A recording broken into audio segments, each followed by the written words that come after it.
একটু উষ্ণতার জন্য। শেষ যেদিন মায়ের ঠান্ডা শরীরটা একদম আষ্টে পিষ্টে ধরেছিলাম, মায়ের মুখে মুখ লাগিয়ে মনে মনে বলেছিলাম, মাগো তুমি কি আর কখনো বকবে না? তুমি কি আর কখনো আমায় ডাকবে না? একটু আমার পাশে বস না মা। তুমি কি চিরদিনের জন্য ঠান্ডা হয়ে গেলে? কানে কানে বলেছিলে আমি চলে যাচ্ছি, কিন্তু আমি কোজাগরীর রাতে তোরা আমায় দেখতে পাবি। যখন মধ্যরাতে মধ্য আকাশে উজ্জ্বল হয়ে জ্বলব, তবুও আমি সেদিন এরকম ঠান্ডাই থাকব, উষ্ণতা থাকবে না কোনো।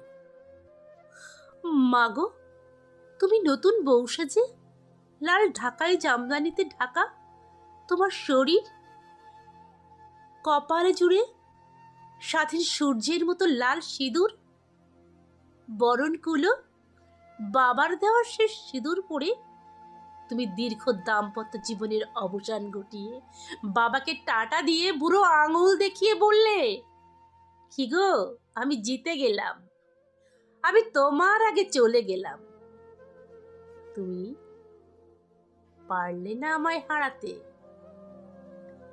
সেদিন হয়তো বাবাও বলেছিল মাকে, কথা দিচ্ছি আমি তোমার সাথে 1 বছর পরেই দেখা করব।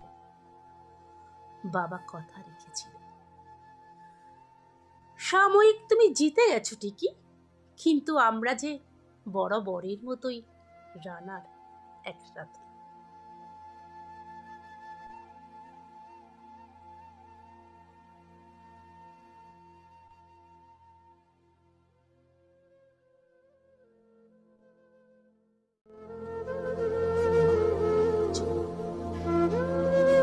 সন্ধ্যার পর মায়ের দাহ করে চিতার শেষ আগুনটুকু নিভিয়ে যখন দাদারা সাদা ধুতি পরে, এরকম সাদা আগে কখনো দেখিনি আমি,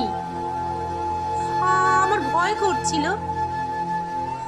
আরো বেশি ভয় পাচ্ছিলাম সেই দৃশ্য দেখে। একদম আমাবস্যার চাঁদ,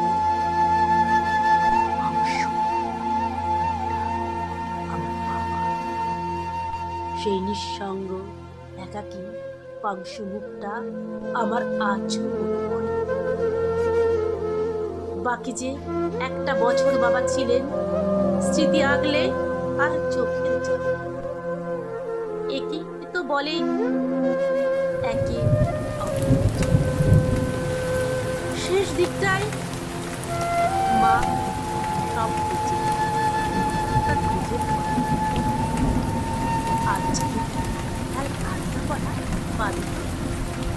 সিঁদুর চওড়া লাল পাড়ের শাড়ি পরে সারা বাড়ি ঘুরে ঘুরে দিচ্ছে।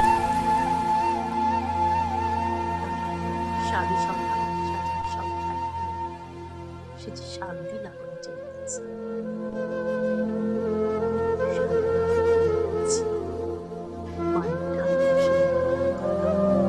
যে ঠান্ডার কথা কাউকে বোঝানো যায় না। সারা রাত ছটফট করতে করতে বারবার বড় দিদিকে ছুতে চেয়েছিলাম।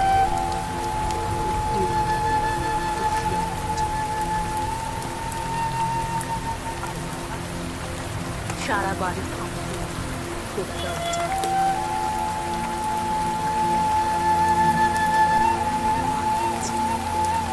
আর হয়তো মনে মনে বলেছিল, স্বপনে দুয়ারে খুলে এসো, এসো আলো, এসো।